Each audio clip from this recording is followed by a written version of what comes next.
Hello everyone, this is part 74 of What If Naruto Meets the Nine Tails Early, and I hope you guys enjoy this video and to like, to subscribe, to share, and check out the playlist, to see more comment down below. Now let's start the intro. They call me a god. They call me a god. They call me a god. Join my membership, the perks are great. It's in the description. Naruto saw that once again, he was in a blank space, only he was accompanied this time by Kurama as well. Standing across from him was the Yonbi with the familiar red-haired man clasped in one of the Yonbi's fists. It's been a while, Kurama, spoke the Yonbi as he stared across from him. Does this mean you've finally regained your senses, you senile old monkey? Said Kurama. What are you implying, you stupid fox? Growled Sun. Well, considering you're the devolved form of a human. You're really trying to piss him off, aren't you? Muttered Naruto. Kurama just shrugged at that implication. He and Sun never got along too well, although if Kurama had to choose between Sun and Shukaku, he'd take Sun in a heartbeat. Are you in here, old man? Kurama called out, confusing the other three present. And you're calling me senile, you stupid flea brain, replied Sun. Look at you, talking to imaginary people. I assure you, Sun, that I am very much here. The Yonbi's eyes shot wide open upon hearing a voice that he hadn't heard in over a millennia. How? Even for a giant ape, Sun found himself at a loss for words as the robed figure of the Sage of Six Paths walked in between. Hey, it's old Sage Chichen, Naruto commented nonchalantly as it irked Kurama at the way Naruto was addressing the most important individual in all of Shinobi's history. But then again, he really wasn't much better. Before I gave you each your own life, I sealed a bit of my life away within the nine of you, so that even when I was gone, I'd be there to guide you all in your darkest of hours, the sage replied. You call this my darkest hour? Sun shot back. Why weren't you there when the damned humans started sealing us away? Why didn't you appear then? Because, even though his chakra was there, it lacked a catalyst, Kurama mused, his eyes drifting upward towards his Jinchuriki situated on top of his head. I began to realize, when Minato and Kushina appeared to the kid, chakra sealed within someone for purposes such as these, require a catalyst. The removing of the seal was the catalyst for them. And as for the old man, Naruto, what is it about you that makes you the catalyst? Even that I am not sure of. Because, Sun, the sage replied. The time was not right. And now is. We've been suffering at the hands of these hairless monkeys for centuries now. Sun shouted, throwing Roshi around like a rag doll, though the red-haired man seemed to unbothered. They're so greedy, stupid, and they lack the proper respect. They don't even bother to speak my name. I, Son Goku, the handsome king of the sage monkeys, refuses to be bound by these humans any longer. And so you speak down about these humans, and yet, you forget that I am also human, the sage replied. But, you're not like them, you're different from all the rest, father, Son Goku tried to reason. I do not see myself as so different than the one you carry in your hands, the sage said, before turning to Kurama and Naruto. Nor do I see myself any differently than the one riding atop Kurama. What makes you think I am different from Son? Well, at least you know all of our names, Sun argued. For it was I who gave them to you, the sage said, before looking up to Naruto. Child, your name, what is it? Naruto. Uzumaki Naruto, Naruto replied. Yes, a fine name indeed, the sage replied. Uzumaki Naruto. My name is Otsutsuki Hagoromo, he who is also known as the Sage of the Six Paths. Now, do you know the name of the one who walks beside you? Are you talking about Kurama, old Sage Chichen? Naruto asked back, causing Kurama to nearly S himself, and for Sun to become even more upset. The kid has his own unique style when it comes to names, Kurama tried to reason, and yet Hagoromo's only reaction was to laugh. But I can see, in his heart, that dear Naruto here both knows and respects the names, not just of you, Kurama, but also of Sun and the rest of your brothers and sisters, Hagoromo spoke. Then say it, you hairless monkeys. Sun shouted. Say my name. That's enough, Hagoromo spoke up, but Naruto's voice spoke louder. Son Goku. Your name's Son Goku, Naruto replied, and that seemed to put the Yonbi at ease, if only a little bit. See, Son, Hagoromo stated. That still doesn't excuse the fact that he and his kind have sought to eat us for centuries, Son replied. Perhaps, but this one's different, even if you are too blind to see it, Kurama spoke. Had the humans who bound you not have been even more narrow-minded, perhaps you'd have seen a little about who Uzumaki Naruto really is. The thought of you Biju being viewed as tools to be exploited, as outcasts shunned by the world, and as evil beasts of destruction sickens me, Naruto spoke. I never asked to have Kurama sealed within me. And as glad as I am today given that I am the one he sealed inside, I want him out of me. I want him to be able to live his own life. And I want that for you. Old sage Jichin, peace, how did you do it? How did you create the peace everyone dreams about? Hagoromo just sighed as he sat down. Following my victory over the Jubi, I traveled the world, seeking to repair the damage that had been done, and to understand the people of the world better and how to bring them together.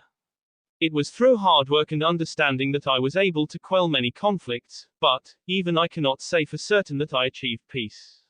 For, when I was at the end of my time, the peace that I had worked so hard to achieve fractured within my own family, my sons Ashura and Indra turned against one another, over who would become my heir.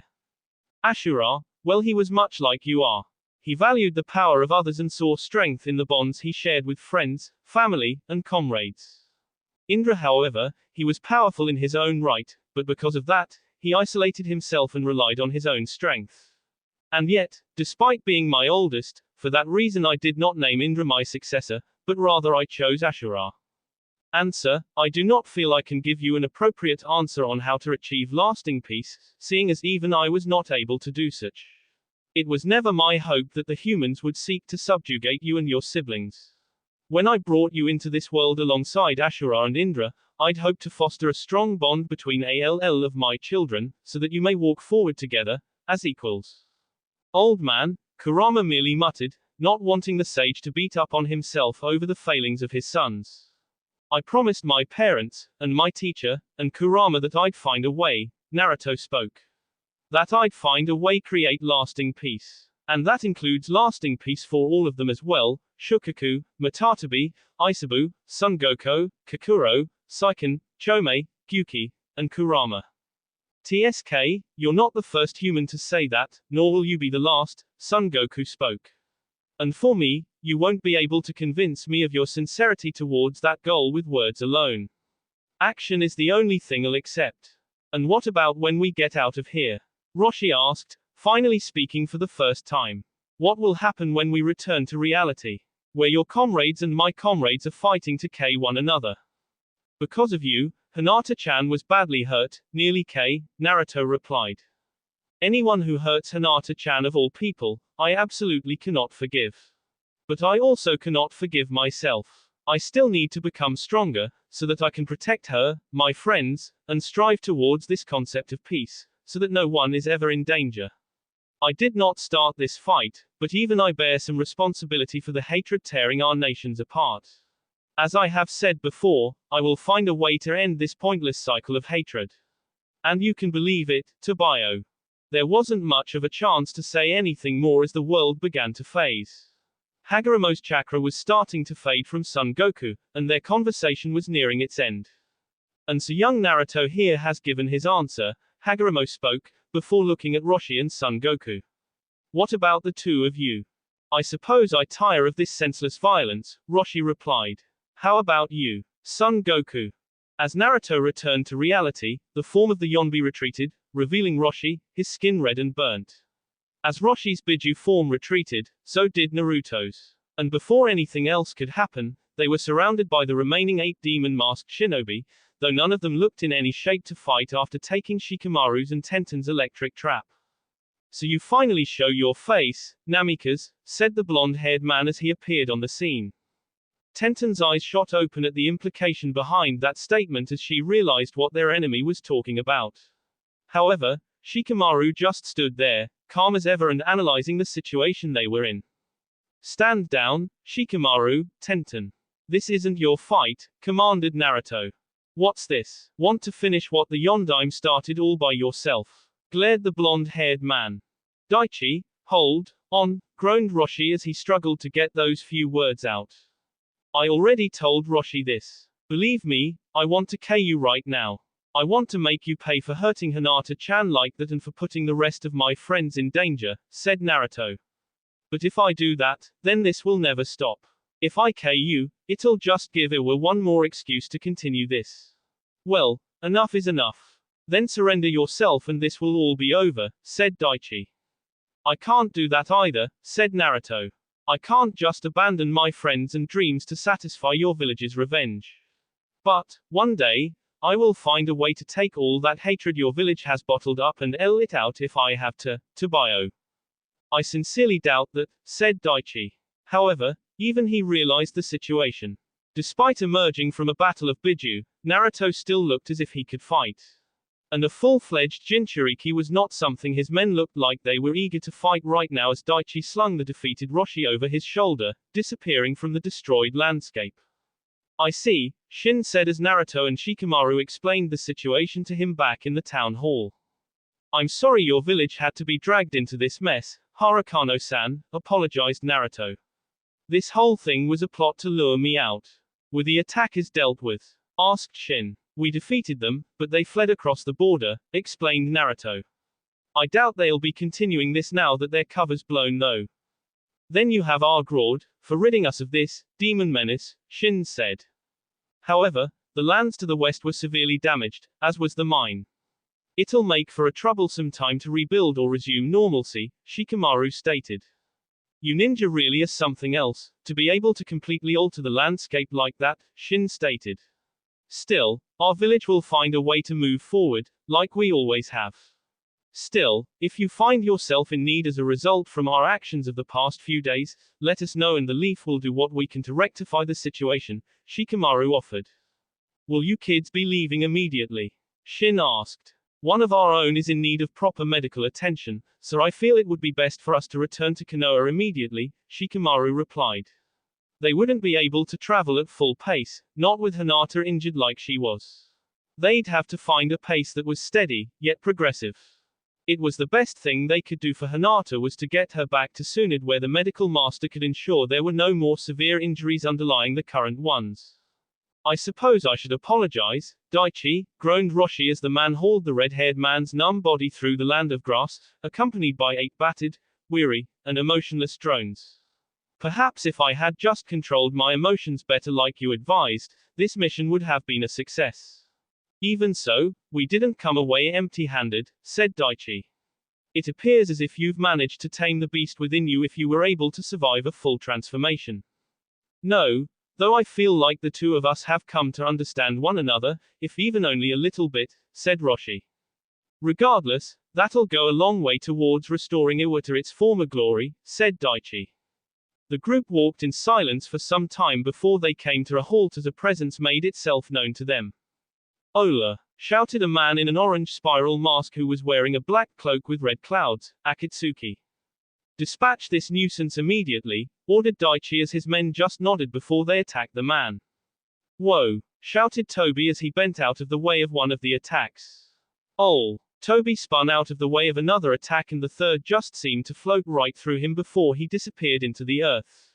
The demon-masked shinobi stood there, trying to sense their opponent, but were unsuccessful until Toby popped up behind one and him of the head, with a twig.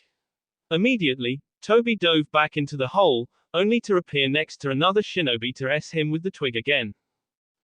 What should I call this? My ultimate jutsu, mused Toby as he whacked another shinobi with the twig, doing virtually no damage.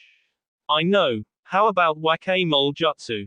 Daichi and Roshi could only help but look on stupefied as Toby toyed with the shinobi. Don't just stand there, get him. Ordered Daichi before stopping cold in his tracks as a familiar voice made itself known. Toby, we're not here to play games. We're here for the Jinchuriki, said Deidara as he turned to the man who looked to be an older version of himself. So you've really stooped that low as to join them, Deidara, said Daichi. What can I say? Unlike you, they actually support my art, Dad, said Deidara as Toby popped up directly beside his senpai. Ready to go, Deidara-senpai. Deidara just grinned as he made his signature hand seal. Katsu. Hokage's office. Tsunade was doing everything in her power to quell the anger building inside as Naruto and Shikamaru gave their report on their most recent mission. In no ways was this anger directed at the two Chunin standing in front of her, rather it was directed at the one who they discovered was behind this trap, Iwa. I'll send a message to Onoki demanding an explanation on this, but I'm afraid I already know the response he'll give, said Tsunade.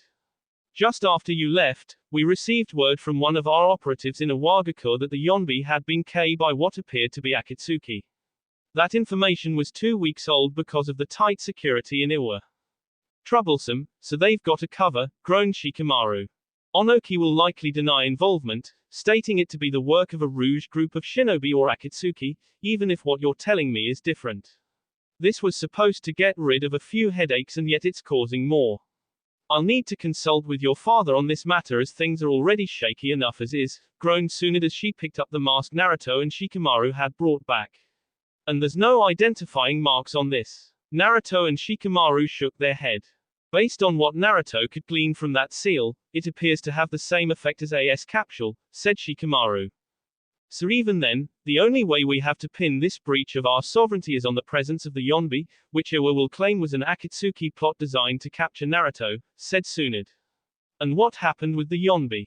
Defeated, but he and another man fled across the river into the land of grass, said Naruto. I see. I'll have to increase patrols in that area. Not only do we need to confirm that these enemies are gone, but the presence of a Biju will certainly attract Akatsuki's attention to that area, said Tsunade. Despite the setbacks, you and your team did good, Naruto.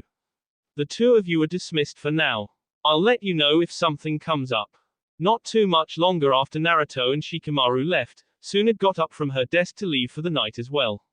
After this mission, she needed a drink desperately. As Tsunade exited the office, a man stepped out of a shadowed corner before looking at the mask still lying on the table. With his one eye, Danzo gave the mask a close inspection before a rare frown came to his face. I thought I took care of Core back in the last war, thought Danzo. I'll need to look into this. If they're operational, this could spell trouble for Konoha. Sitting in a hospital bed, Hinata had just finished discussing the mission with her father before a knock was heard on the door and Naruto stepped through. As Naruto entered, Hiyashi stood up and left the room, giving the two a little bit of privacy. What did the doctors say? Naruto asked. I'll be okay, but Shizune-san advised that I shouldn't do anything strenuous for the next 2 weeks while I recover, said Hinata as she sat up in the hospital bed. That's a relief, said Naruto before averting his gaze and going silent. Hinata knew this as a sign that something was troubling him. I'm sorry, Hinata-chan. I'm sorry that you had to get caught up in my mess. That's okay, Naruto-kun. No, it's not. Naruto shouted. Even this little outburst of him yelling at her startled both of them as they just stared at each other. I'm sorry, it's just you could have S. If that weird thing with Arashi hadn't happened, I don't know what I'd do.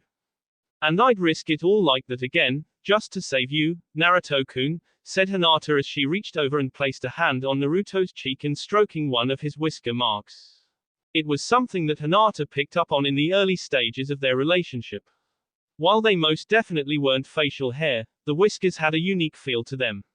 She also found it cute that Naruto would immediately relax if she stroked them. It seemed to have a soothing effect on the blonde and it appeared he liked it when she stroked them. An announcement went off in the hospital, signaling the end of visitor hours. Reluctantly, Naruto got up from his seat before giving Hinata a K. Will you stop by tomorrow, Naruto-kun?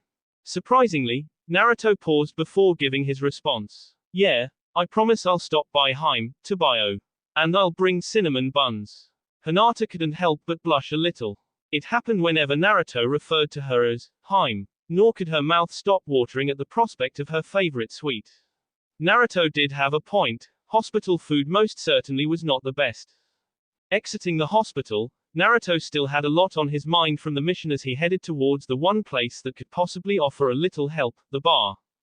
Naruto came upon an establishment known as the Drunken Leaf, one of the bars in Konoha that catered solely to the shinobi populace. Wailing inside, it was already crowded as numerous comrades sat together to celebrate for a mission well done, or in the case of the older Inoshikacho trio seated in a corner table, escaped their troublesome wives for the evening. How's Hinata doing? Shizune-chan says she'll be okay, Naruto said as he took a seat next to the person he was looking for. I'm sorry you had to get caught up in my mess as well, Shikamaru. Mayor, don't worry about it. There was no knowing that would happen. It's part of the risk of being who we are, said Shikamaru. Let's just be glad everyone made it back alive and will be alright. The Narutoshippuden poured the first glass for the pair as a third person made themselves known to the two, one Hyuga Hiyashi.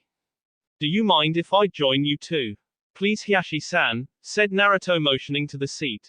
While Hiyashi was probably the last person he wanted to talk to, it didn't seem like he was going to get out of this easily and he'd have to face the man at some point. For a few minutes, the trio sat in silence as Hiyashi even ordered his favorite vintage of sake for himself. I heard about what happened on the mission, Hiyashi said, breaking the silence. I'm sorry, apologized Naruto. Sorry for what? Questioned Hiyashi. I'm sorry for putting Hinata in danger. I'm sorry for almost getting her K. Shouted Naruto, before taking another sip from the drink in front of him. They were after me, it was all a trap to get to me. And it's not going to stop. Maybe I should have just ignored Barkan at the summit and went with the Tsuchikage. If I did that, then I wouldn't have put Hinata-chan or everyone else in danger. And then what? The Tsuchikage would have taken you back, paraded you around like some trophy, and then you to try and make up for the actions of the Yondaime, said Shikamaru. Would you forfeit your life, just like that? I don't know. I would have figured out something, replied Naruto. Iwa has always been our enemy. Your father's actions aren't the only ones that have fostered ill will between our villages. There's no guarantee they would have stopped at you, said Hiyashi. They would still come for Konoha one day. While Minato was one of the main reasons Iwa hates us, he's not the only reason. Their hatred towards us runs deeper than anything I can think of. He's right, Naruto, said Shikamaru. We agreed to the risks of being ninja when we put on our headbands. But, what do I need to do to get him to finally stop? Asked Naruto. All this talk about hate is starting to drive me crazy. Keep pushing forward. Keep doing what you're doing. Keep getting stronger. Show Iwa that they can't just push you around, said Hiyashi. Sensei has faith that perhaps one day, you can find the true path towards peace. As your sibling student, I have to have faith in Sensei's judgment, and will help you in whatever way I can. Naruto just sat there in silence, taking in Hiyashi's advice. Besides, there are worse things you could do to my daughter than get her K. Naruto shot a questioning look at Hiyashi. What do you mean? What could possibly be worse than getting her K? Regardless of how dire things get, Hinata has always had a light guiding her forth, illuminating the darkness around her that threatens to consume us all. Darkness is unpredictable and comes in many forms, and I fear what could happen if said light gets extinguished, said Hiyashi as he took one last sip from his drink before standing up and leaving the two Chunin for the night. You are that light and don't you dare forget that. And I thought mothers were troublesome, thought Shikamaru before he poured Naruto another drink. He's got a point though. Naruto woke the next morning, having slept better than he thought he would. His night at the bar with Shikamaru and Hiyashi helped put his mind at ease. He was still angry that Hinata had been put in danger because their opponents were after him, but that only made him more determined that he still had to get stronger. The way Arashi managed to absorb the Bijudama, even at the cost of itself, he got lucky. Naruto looked over to the sword hilt lying on his bedside table before his thoughts drifted to the man who had revealed himself to Naruto just as the blade took the Bijudama and shattered. For some reason, Naruto's attention was drawn to the second Uzumaki heirloom he had in his possession as he unfurled the family tree, finding his line and tracing it to his great-great-grandfather. However, tracing the line back even further, 2 generations before Shuichi, Naruto saw the name, unsure as to how he missed it before, Uzumaki Arashi. There, called out the leader of a party of Awagakure shinobi, tasked with searching the area. There had been Biju activity observed nearby and the Tsuchikage had dispatched a few teams to search for the taken Jinchuriki. The one leading this particular search party was the Tsuchikage's granddaughter, Kuretsuki. The group came to the middle of a large forested area that looked like it had been blown away by multiple explosions. However, nothing remained except for the body of Daichi, resting up against a tree. He's alive, but he's weak, said one of the Iwa ninja in the search party. Kuretsuki nodded. Stabilize him, secure him, and let's head back to the village, she ordered. Taking one last look around, it was obvious that whoever caused this destruction was gone and the Jinchuriki, Roshi, was nowhere to be found. Akatsuki hideout. Let us proceed with the extraction of the Yonbi, announced the leader. With only 6 of us, this will take over a week. We must not waste any more time. Fuin, 9 dragons consuming seal. The Gedo Mazo's mouth opened up and the blue ethereal dragons emerged to engulf Roshi, raising his body in the air, and extract the precious Biju chakra within him. Konoha Hospital. Hinata sat up in her hospital bed early in the morning. There was still a bit of soreness to her, but that was to be expected. Thankfully, Tsunade had agreed to release her today so long as she kept her activity to a minimum for the next few days to ensure she properly heal.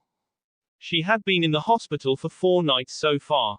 The first day she was there after arriving from the mission, Shizune quickly went to work to mend the bone in her leg as well as a number of remaining soft tissue injuries. The fact that the break of the bone was clean meant the fix was quick and simple and Hinata could actually walk on it so long as she didn't do anything too strenuous. She was glad that she would be out of the hospital today. Neji's challenge was only a few days away and she wanted to be there for him.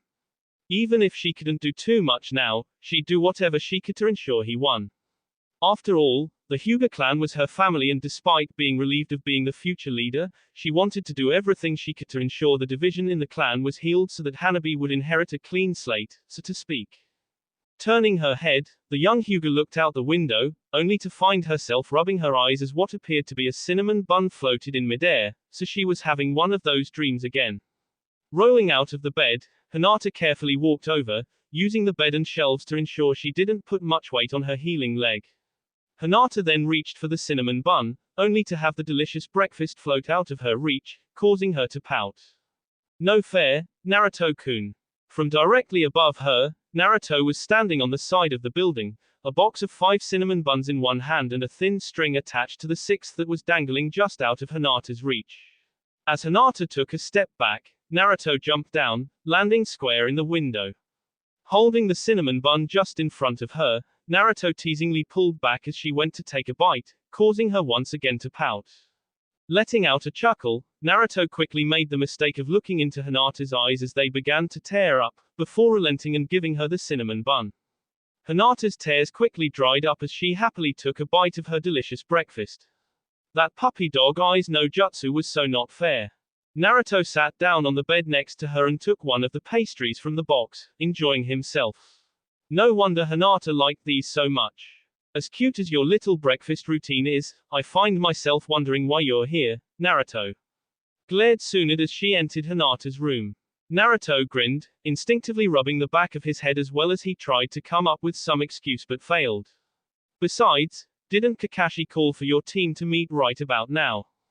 Yeah, but this is Kakashi-sensei we're talking about. It'll be at least 10 o'clock by the time he shows up, to bio. Elsewhere in Konoha, Kakashi was spending his morning walking towards the Hero's Stone. He would have gone to visit Obito and Rin earlier, but he got sidetracked when a lady needed help with her morning chores. It was presently 8:30 in the morning and he had called for his team to meet at 8 o'clock to go over the most recent mission and to see what Naruto was up to. By the time 10 o'clock rolled around, Kakashi finally decided to meet his team as he casually waltzed away from the stone. You know, perhaps I should have made the meeting time 10 o'clock, mused Kakashi. But then if I made the meeting time 10 o'clock, would I just show up at 12 o'clock? Would I still be late even though I pushed the time back to prevent me from being late? Well, at least now I have something to contemplate the next time I get lost on the road of life. You're late, Sakura and Naruto shouted in unison at their tardy commander. However, this Team 7 wasn't the Team 7 of old. No, they had learned how to deal with their habitually late commander and as such, Naruto, Sakura, and Sasuke had shown up within the last 15 minutes, compensating for Kakashi's lateness. Sai still didn't understand yet, but that gave him a good opportunity to spend some quality time with his sketchbook. Waving him off, Kakashi quickly debriefed his team regarding their last mission into one of Orochimaru's bases. Sadly, the snake wasn't home and it appeared as if this base was simply designed to funnel people to one of Orochimaru's main bases for testing purposes. Needless to say, they found about a dozen people from nearby villages that were scheduled to be sent to one of Orochimaru's labs. Those 12 people were eternally grateful to the Kakashi's team for freeing them. As their rather quick morning meeting came to an end, Sasuke had to take off, cursing something about boring clan out of council business. Naruto managed to stop Kakashi before the silver-haired Jonin could go off and do whatever it was Kakashi did in his personal time. Kakashi-sensei, I want to ask if you can help me train a little, asked Naruto. I guess, but even still, what could I know that you need help on, Naruto, replied Kakashi. You're far enough ahead in the ninja arts you've chosen to focus on that I don't see myself being of much use, unless you want a sparring partner. No, there's one area you can help me in, said Naruto. Ero Sennin said that if anyone could help me with this stuff it's you. Okay, what is it you think I can help you with? Asked Kakashi. Space-time jutsus, my dad's specialty, answered Naruto, causing Kakashi's visible eye to widen. Space-time jutsus are a type of fuinjutsu. And last I checked, you far surpass me in that field, chuckled Kakashi. Yeah, I know that should be the case, said Naruto. I know from my clan's scrolls that space-time jutsus are dimensional jutsus and that stuff like storage seals and summoning techniques are examples, but beyond those, it feels like something's missing. Missing. When I learned different types of fuinjutsu from my clan's scrolls, barrier seals, chakra storage seals, suppression seals, elemental seals, they all contained information regarding some pretty advanced aspects. However, when I looked into their scrolls regarding space-time jutsus, anything that would be advanced knowledge wasn't there. It was like it was supposed to be there, but it wasn't. It almost feels like someone took the scrolls on space-time jutsus, explained Naruto. I don't really know how else to explain it. I see, mumbled Kakashi. Your dad trained me a little bit in space-time jutsus, nowhere near himself of course, but more than what it sounds like you've been able to study. Still, it's troubling to think that someone just took the Uzumaki clan's techniques on space-time jutsus. Any thoughts on who? I'm looking into that. I've noticed something weird on the family tree and I've got some clones digging through the clan records back at the tower, said Naruto. I see. Well, I suppose I could teach you what he taught me, though realize my most powerful space-time jutsu is due to my Mangekyo Sharingan, said Kakashi. And I don't see you getting one of those anytime soon. Sigh. What the hell are you drawing? Naruto and Kakashi turned to see a fuming Sakura and Sai desperately trying to protect his sketchbook. Sakura had gotten her hands on one end while Sai was desperately trying to hold onto the other before the sketchbook flew out of both of their hands, landing at the feet of Naruto and Kakashi. Curiously, Naruto grabbed the sketchbook off of the ground and looked at the page Sai was sketching on, only to find himself struggling to hold back a nosebleed. Kakashi took a look over Naruto's shoulder, only to find himself giggling like he would during a rather juicy scene of Ika Ika. In Sai's book were a few sketches of women. Give me that, you two, shouted Sakura as she tried to snatch the book out of Naruto's hand, only for it to disappear into thin air. I'd appreciate it if you didn't look at my work, or destroy it, said Sai. You know, they actually look pretty close to the real thing, Kakashi mused. Naruto, think Master Jiraiya could use an illustrator. I appreciate the compliment, but they're just not quite right. I don't know how to explain it, but I can't seem to draw their B correctly, said Sai. Perhaps if I had a model. Why are you even drawing women in the first place? Shanaro. I read in a book the other day that a woman's body was the reason men formed such strong bonds with them, so I thought I would research it a little. I then discovered that the female body has been used countless times in artwork, so I thought by drawing women's S, perhaps I'd begin to understand more about these bonds, explained Sai. Sakura S herself in the head before storming off. This sort of reasoning was exactly why she didn't want Sai to resort to nothing but books. But, I've been having a hard time visualizing a woman's body, said Sai. These actually don't look half bad, shrugged Kakashi, before pulling out a certain little book. Although, I supposed I have something that could help if visualization is your issue.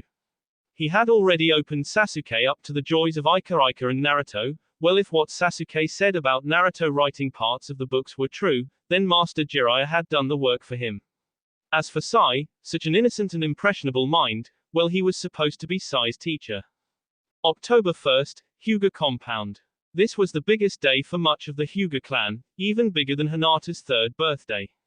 Today was the day Neji would fight Kenjo for the right to be in the main branch and replace a Rose line. The last time a challenge had been issued was 11 years ago, and even then, the main family proved itself to be superior. However, the difference between then and now was the person issuing the challenge. While Hyuga Rajo was skilled, he was nothing compared to Neji. Neji had the most potential out of all the Hyuga, and so far, he had tapped deep into said potential, surpassing the expectations of both the clan and the village. The entire clan was gathered in the center courtyard of the compound. While the branch members should have known better than to get their hopes up after the example the elders set last time, they couldn't help it. If Neji somehow managed to pull off a miracle, then not only would the most aggressive of the main families be removed from power, but their champion would have a direct say in the inner workings of the clan, and perhaps, one day they could be free of the main branch's grasp on them.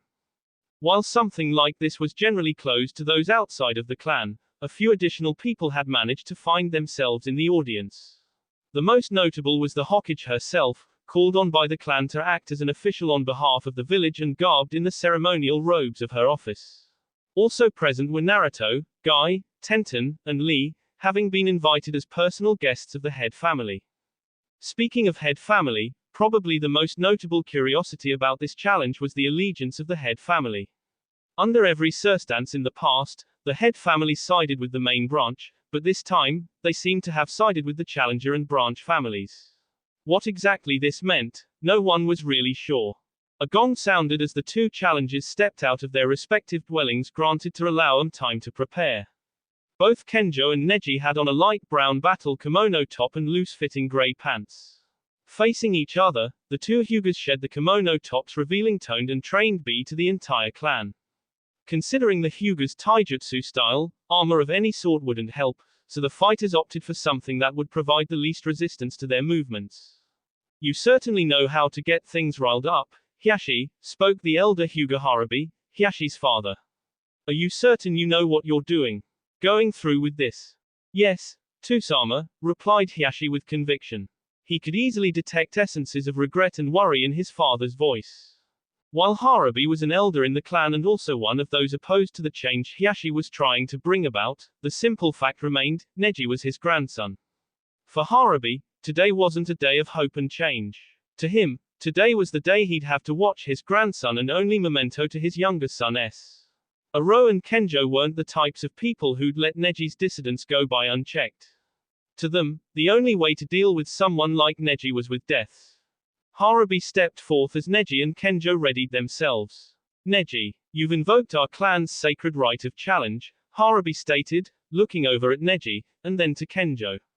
And Kenjo, you and your family have received the challenge.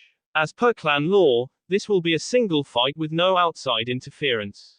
Anything that is within the power you possess is fair and legal. The challenge will only end when one of you submits to defeat, or death. Now, with our esteemed Hokage here to bear witness, I declare this challenge open.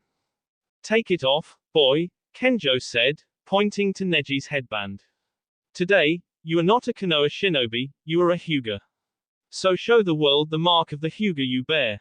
Neji just stared at Kenjo with steely resolve, but moved to take off his headband and the bandages on his forehead, revealing to everyone the shameful burden borne by the branch family. And Kenjo smirked. Because I'm feeling so merciful today, I'll give you one final chance, Kenjo said. Submit to me. Get on your knees, and submit to me as your greater. Apologize for this act of insubordination and perhaps I won't punish you too severely. Maybe you are right, Neji replied, pulling out a rag from his pocket. Maybe I should apologize to you, and with that, Neji wiped the rag across his forehead, removing the penned-on ink. Maybe I should apologize for making this match harder than you thought it would be. Now would have been a perfect time for Neji to strike. The entire clan had gone silent and was struck with stupor that Neji was standing there, Byakugan blazing and heart still beating, without the caged bird seal. But, Neji wanted to make a point. No trickery, no cheap shots. No, he would earn this with his true strength. But, how? What sort of trickery is this? Kenjo shouted, as his Byakugan tried to burn through the genjutsu in front of him. Even the Byakugan cannot see what is not there, Neji stated. You should know by now that the caged bird seal is no longer present on my head. Impossible. And yet, I have seen the impossible accomplished enough to believe that the impossible can be achieved, Neji stated. Now, I sincerely apologize, Kenjo-san, for besting me will not happen today. Kenjo growled as he and Neji slipped into their stances, staring one another down, waiting for the other to give their move first. And then, in the blink of an eye, they were on one another in the center of the courtyard, while the clan watched on, Byakugans active. Two Hyugas. Against one another, it was a battle of just whose Yukin was better, who could shut down their opponent's chakra networks first. And yet, the strength behind their strikes was still strong enough to break boards and fracture stone. Neji and Kenjo disengaged from one another, and now that the movement had slowed, it gave the spectators a chance to tally the score. 31 each, Hiashi muttered, catching the attention of Naruto, who was perched on the wall above the head. Ha! 31 tenketsu each, Hiashi reiterated. That's how many were closed during that bout. It is how Hyuga fight one another. The first to see off the chakra flow to an arm, let alone both, that's who will win. However, despite diminished, neither of them could completely see off the flow. Both Neji and Kenjo glanced down at their arms and which were littered with a few dozen red dots, the locations of their tenketsu which was hit by the other. But as they carefully went to reopen their chakra, both fighters had to keep an eye on the other. There was no telling when the other would attack, and the opening of tenketsu offered small openings that someone who was well trained could take advantage of. The slightest twitch of a finger, just as Neji went to unlock another tenketsu, Kenjo attacked, forcing Neji to jump back, and giving Kenjo the opportunity to fire off a vacuum palm, the shockwave catching Neji defenseless in midair. But to say Neji couldn't take an attack like that, well, that'd be an insult to the training he'd received from the likes of Guy and his uncle. Neji was virtually unfazed as he used the momentum of the vacuum palm to distance himself from Kenjo. Not going to just fall over, Kenjo growled. It really is a shame, Aro shook his head. Until you had to go ahead with your foolish ambitions, Hiashi, Neji was actually well favored by us. He performed admirably, well with a few exceptions, and had improved the clan's reputation throughout the nation. And yet, you insist on tightening his collar further, Hiashi stated. Our enemies are adapting and our clan is divided, held together only by a fragile peace, if that's what it could even be called. Change within our clan is needed for us to survive what lies ahead, not draconian laws and customs. Neji will win, Naruto said, only causing Aro to growl. Why did Hiashi have to invite that thing to a sacred Hyuga gathering, let alone those green abominations cheering? Neji and Aro disengaged from one another yet again after trading Yukin strikes, closing off more tenketsu. 45-41, Hiashi said. And Kenjo's in the lead. Yet, both still have chakra flow to their arms. I'll admit, Kenjo, as much as I'd love to continue entertaining you with a classic Hyuga spar, I have no intention of losing, and as such, I came to this fight fully prepared to not fight like a Hyuga, Neji stated. PFT, if you want to stoop yourself to lesser jutsus, fine by me, Kenjo scoffed. It'll just mean a quicker defeat for you. And with a smile on Neji's face, it was finally time to unveil his secret weapon. And yet, I possess a jutsu that has bested the Hyuga before, Neji stated as he concentrated chakra in his palm, and the audience's eyes widened at what formed in his hand. Naruto, did you? Hiashi gasped and Naruto just grinned. Looks like he got it, Naruto smiled. Now, let's see if it was worth it, Tabayo. Even Kenjo's eyes widened as Neji sped towards him. Kaiten. Rasengan. The main branch Hyuga had just barely enough time to get off the Hyuga clan's ultimate defense, but what had been proven once before came through again as Kenjo's Kaiten destabilized and threw the elder challenger tumbling back across the courtyard. Naruto-kun, Hinata spoke. When did you teach Neji the Rasengan? When we went to the training castle, Naruto replied. Just before we went to Shinzukana. Flashback. It was late morning, and Naruto was taking a quick break from trying to create a Kurama clone. Guy and Lee were engrossed in the puppet room and so Naruto continued down a corridor to find Neji sitting alone, contemplating ways to defeat Kenjo. What up, Neji? Not going to try out the puppet army? Naruto asked, stopping for a brief moment. I'm only fighting one opponent, not you, Neji said. The Hyuga clan doesn't utilize clones. What I need, it to figure out how to penetrate Kenjo's defenses. Uncle says he's got the strongest chitin out of all the clan. You could just do what I did to you, Naruto said, and Neji shot Naruto a quizzical look. You and I both know I don't know the Rasengan, Neji replied. Doesn't mean you can't learn, Naruto said, and Neji's eyes widened. Was Naruto really offering what he thought his friend was offering? But why? It's your jutsu, Neji stated. Answer me this, Neji, Naruto said. How proficient do you think you could get with your earth element? I am a jonin, and I consider myself proficient in it to say the least, Neji stated. You saw it, when we faced Kakashi-sense, Bushy-brow sensei, and no brows, Naruto said. The Rasengan can be taken further. Already, I've managed to make a wind version of the Rasengan, and now by adding Senjutsu to it, I've turned the Rasengan into the Rasen Shuriken. Kakashi-sensei's tried with lightning, but he failed, and Ero Sennin tried with fire, also failing. What are you say? What are you getting at? Neji asked. The Rasengan will never be complete until it's been expanded for each element. And that's one of my goals, to see it complete. However, Earth is one of my weakest elements. But you're a genius, and you have a strong Earth element. Perhaps the Rasengan's not meant to be completed by one person alone, Naruto said. And sir, you're offering me this because, Neji started. There's no one else I'd rather ask to help me with this, Naruto said, holding out his hand to his fellow friend. End flashback. But that was less than 3 weeks ago, Hiashi said amazed. I learned the Rasengan in about a month, Naruto stated. But what do I know?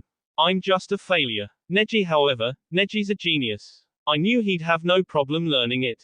Kenjo growled as he picked himself out of the dirt, and a pain shot through his right arm as it hung limply by his side. How could my chitin be defeated by such a lesser jutsu? Kenjo cursed. Because, it was destined to, stated Neji plainly. Even though it was not designed to be, that jutsu is the chitin's natural enemy. Imagine if it were in the hands of our enemy. And Kumogakur, who's been after our Byakugan for decades, has fighters capable of countering our Yukin. Now, get up. Yeah, Kenjo was pissed. In terms of Yukin skill, he and Neji were about even though Neji was a branch Hyuga, there was no denying his skill in the clan's combat style. And as for the chitin, which was his strongest skill due to his ability to quickly deploy the defense, to think it could be bested by a lesser skill was simply infuriating. And now, there was the issue with his arm. Dislocated, not chakra blocked. Not taking his eyes off Neji, Kenjo gritted his teeth, and popped his shoulder back into place, regaining functionality of the arm, but not without a price. The advantage was now clearly in Neji's corner. And Kenjo slipped into the Hyuga clan's signature stance, the 8 trigrams as Neji mirrored him, but forming a Rasengan in one of his hand. It was now that would determine the outcome of the fight. Kenjo was going for the 8 trigrams, 128 palms. Neji with the Rasengan only needed to score a single hit. But if Kenjo hit first and got into the rhythm of the strikes, then not even the Rasengan would be able to defeat Kenjo. And again, this was another case of the first to move, likely the first to lose. And finally, after what felt like ages, Neji and Kenjo moved towards each other, at a speed that even the Sharingan would have trouble tracking. In the blink of an eye, an explosion ensued, and a figure was shot back, into the courtyard wall. Unsurprisingly, as the dust settled, said figure was Kenjo, who had a blank look in his eyes, and the signature chakra burns of the Rasengan etched on his abdomen. The entire clan just sat in silence for a moment, taking everything in as Tsunade walked over to the crumpled heap of Kenjo. He's out, declared Tsunade, motioning to the elder Harabi. The elder hesitated too long and Tsunade barked again. Call it. I think it's clear who the victor is here. The entire clan still stared in disbelief as Harabi raised his hand towards Neji. Hyuga Neji is declared the victor, Harabi struggled to announce. As the rest of the clan, especially the branch members, sat there in stunned silence over what had just transpired. Yosh. I knew Neji's youth would most certainly prevail on this day. However, said cheer didn't originate from any Hyugas. That's right, Lee. I think today Neji has shown us both that we still have far to go to match his youthfulness. Guy-sensei, I will double, no triple my training efforts in the hopes that one day I may glow as bright as Neji. Why do I have a bad feeling about this, groaned Neji. Yosh. And I will triple my training alongside you, Lee. Come. Let us follow in Neji's footsteps. Lee. Guy-sensei. Lee. Neji. Oh hell no. Regardless of how much energy Neji exerted during that fight, his second wind kicked in just in time to move out of the way as the spandex-clad clones converged in the middle of the courtyard, embracing each other in a manly clash of spandex and eyebrows, a wave of youthful passion crashing over the wall of the Hyuga compound and the rays of the golden sun washing over the Hyuga clan that very day. And, just as everyone thought it could not get any worse, a chorus of youth rang out from the heavens above. Despite the Hyuga's all-seeing dojutsu and its ability to see through genjutsu, no one was able to dispel the eternal passionate flames of 1,000 setting suns of youth. By the time everyone had started to recover from the horrific genjutsu, the realization hit them that Neji had emerged triumphant. Not only that, but his seal had somehow been removed as the entire branch family, as well as the head family and outsiders erupted in celebration. What had once thought impossible, the unseating of a main branch family, had been achieved. And while they still couldn't afford to become complacent, due to the fact that two elders still remained stuck in their traditions, Aro was by far the most abusive, but now he was about to be unseated. It took a few minutes to get the entire clan to calm down. As head of the Hyuga clan, I acknowledge your victory today, Neji, said Hiashi as he stepped forward. Per clan laws, you and your future family will now be granted status as members of the main branch and it will be your duty to guide the Hyuga clan as best you can. Thank you, uncle, bowed Neji to the clan head before he turned to address the remainder of the clan. Many years ago, I thought my father S for the sake of protecting the main branch. But, I learned that he S willingly as a choice to save not the main branch, but his family. To him, every Hyuga was his family and he dreamed that one day, the clan would come together as one. However, I cannot fulfill his S wish alone. I need each and every one of you to support me if we hope to make my father's dream a reality. I know the pain you all have suffered because of the division within our clan, and I intend to end said division with every fiber of my being. The caged bird seal, spoke Neji. It has been the source of so much pain and suffering. Certainly, there are better ways at protecting the Hyuga bee than resorting to such an atrocity. I promise you, Hyuga clan, that you have nothing to fear from me regarding that disgrace for a seal, unless you're someone who enjoys tormenting their family with it. While Neji continued his little victory speech, Hiashi turned to Naruto. How are you and Sensei doing on a way to remove the caged bird seal? Hiashi asked. Actually, we think we found a way. We made a breakthrough earlier this week, but we needed to bring Barkin in on our project, said Naruto. The solution was more medical than fuinjutsu, I don't know how to best explain it, so I'll leave it to Barkin. We just need to test our solution out now. I see. I have someone who would be willing to be your guinea pig, said Hiashi, getting a nod out of Naruto. Bring them by the hospital tomorrow morning and Barkin and I will take care of the rest, said Naruto. Unfortunately, Ero Sennin's out of the village, doing Ero Sennin stuff. And while the clan partied, Ero Hyuga made his unnoticed exit out of the clan compound, following his son to the hospital. He'd been unseated, his position in the clan officially S. Whoever had been responsible for the removal of Neji's seal, they'd pay. He'd make sure of it. Every last one of them would pay. Konoha Hospital, the following morning.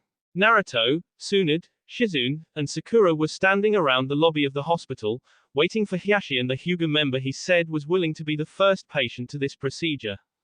Is everything all set? Tsunade asked as she turned to see 5 Hyugas walk through the door, Hiashi, Hinata, Hanabi, Neji, and an elderly Hyuga with his head wrapped in bandages. Hokage-sama greeted Hiashi. This is Hyuga Fukuro, and he has graciously volunteered himself to test this new method regarding the removal of the caged bird seal. As soon as Tsunade saw the man, she knew why Hiashi had chosen him and Fukuro accepted. The man was old, easily 80, and a regular patient at the hospital due to age-related illness. As much as she hated to admit it, it was only a matter of time before this man's luck ran out and he sickbed to age. She hated using humans to test new medical procedures, but in many cases, it was necessary. It's okay, Tsunade-sama, spoke Hyuga Fukuro. I've lived my life to the fullest and have grown weary of just sitting around all day. My wife passed away just last year and while I enjoy my time with the children, if I can help pave a way for them to have a brighter future, then I don't care what happens to my already fulfilled life. Very well, Tsunade resolved. Shizune, Sakura, prepare Kuro-san for the procedure. I'll be there shortly. Both Sakura and Shizune nodded as they led the elder Hyuga to the operation room. So, Naruto, Hokage-sama, what is this method the two of you have devised? Asked Hiashi as he followed the two blondes through a hallway. The problem was never removing the seal, said Naruto. The problem was removing the seal without triggering the failsafes. However, if triggering the failsafes doesn't matter, then removing the seal is easy. And how do you plan to protect my clansmen from the failsafes? Questioned Hiashi. Arriving at the operating room, Naruto went to pick up what appeared to be a very small cylinder, maybe only a millimeter in diameter and a few millimeters in length, only to have his hand away by Tsunade. Don't touch anything until you're sanitized and have the proper equipment on. Scolded Tsunade, eliciting a grin from Naruto as Sakura led him to the sterilization room to get cleaned and fitted with scrubs and gloves. A few minutes, that felt like hours, later, Naruto emerged and picked up the cylinder he was previously reaching for. Showing it to Hiashi, the Hyuga head strained his eyes as he tried to make heads and tails of the sealing matrix that appeared to be conscribed on the outside of the cylinder. This is a special barrier seal Ero-Senin and I came up with that protects against other seals, said Naruto. However, if we apply this on top of the caged bird seal, it won't do anything, so we need to apply this from within the caged bird seal. That's where Barkan comes in. We'll run the seal up through the femoral vein and vena cava with a wire in a method similar to an angioplasty until the seal is sitting in the center of the brain. From there, the Gaki will deploy the barrier from within the caged bird seal, allowing him to remove the caged bird seal while the barrier protects the brain and Byakugan from suffering any of the fail-safes, explained Tsunade. I must say, I'm impressed with what you came up with. But to get a strong enough barrier seal onto something this small, marveled Hiashi as he resorted to his Byakugan to try and read the micro seal that was in front of him. Yeah, shrinking the seal down small enough for Barkan was really, really hard, grinned Naruto. Shosho, we're ready, called out Sakura as the anesthetic began to take effect and the remainder of the vital monitors were hooked up. Hiashi stepped outside the room as Tsunade and Naruto moved over to the operation table. The legendary medic made a small incision in Fukuro's leg, inserting the cylinder attached to a wire into his femoral vein while Shizune used her medical ninjutsu to keep any bee from leaking out of the wound. While Hiashi was watching all this with his Byakugan, Sakura was using her own medical jutsu to guide the cylinder to its proper place. Good, the pink-haired medic called out. You're up, Naruto, called Tsunade, getting a nod out of the blonde seal master who proceeded to make a shadow clone. Placing his hand over Fukuro's head, the clone channeled his own chakra into the mini seal to deploy the barrier. With his eyes, Hiashi watched as a barrier emanated from the cylinder and engulfed the brain and nervous system of the elderly Hyuga. When he was certain the barrier was in place, Naruto went to work removing the caged bird seal. Hiashi instinctively cringed when he saw the caged bird seal react in self-defense, but the lack of a change in the vital monitors told another story. The barrier was doing its job. A few more minutes passed and Naruto placed one hand against the caged bird seal while making a ball with his left fist, or half a Zen seal. Uzumaki style, seal immolation. The caged bird seal glowed before a blue chakra flame engulfed the pattern on Fukuro's head, burning away the markings of the Hyuga's infamous curse mark. It's off, said Naruto. Tsunade, Shizune, and Sakura nodded as they looked over at the vital monitors. No change. It looked as if there was no effect by the caged bird seal, and as Naruto released the barrier, there was still no change. Shizune, start waking him up, said Tsunade, getting a nod from her senior apprentice. Hiashi, you can come in now. Well, he's alive with no sign that anything's different, besides the clear forehead, said Tsunade. We'll know for certain once he wakes up.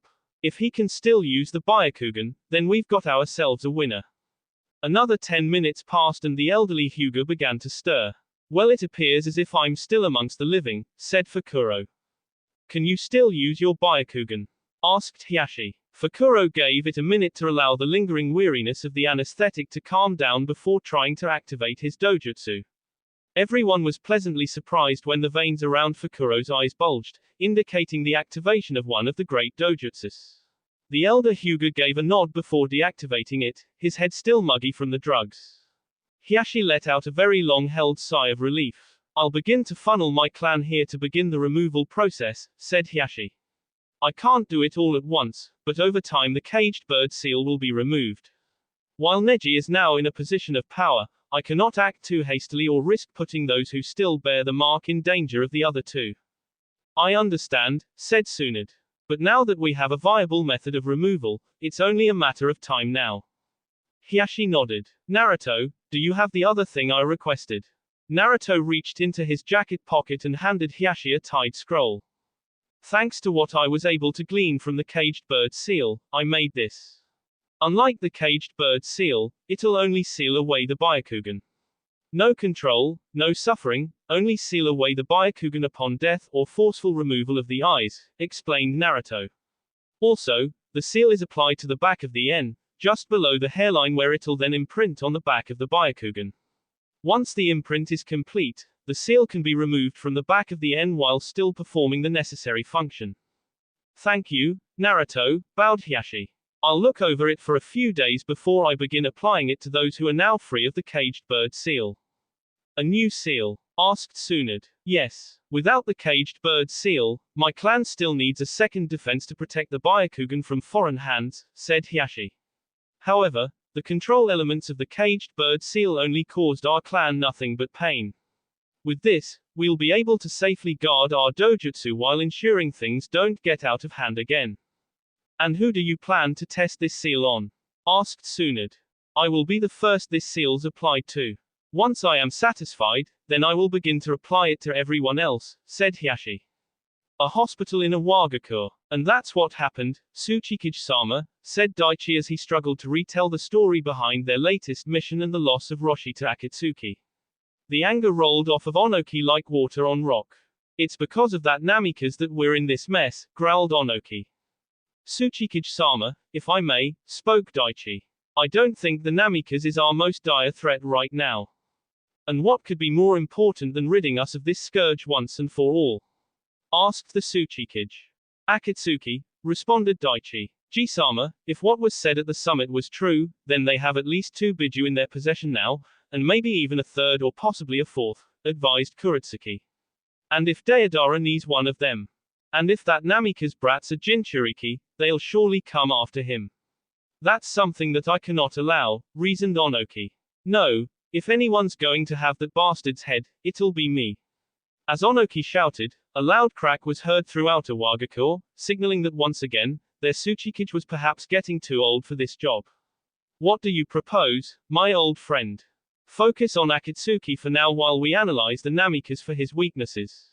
Once we're certain Akatsuki's beaten, we'll find an opportunity to take him down, once and for all, suggested Daichi. Use Akatsuki as a distraction. Let them to tire each other out, to give us an opening. And then eliminate both threats in one go. Crush them both under the might of Iwa's fist, said Onoki. Kuretsuki, send a missive to the Raikage. Tell him Iwa will cooperate with eliminating Akatsuki. That will be all for this video. Be sure to like, subscribe, share, and comment down below for more videos. Goodbye.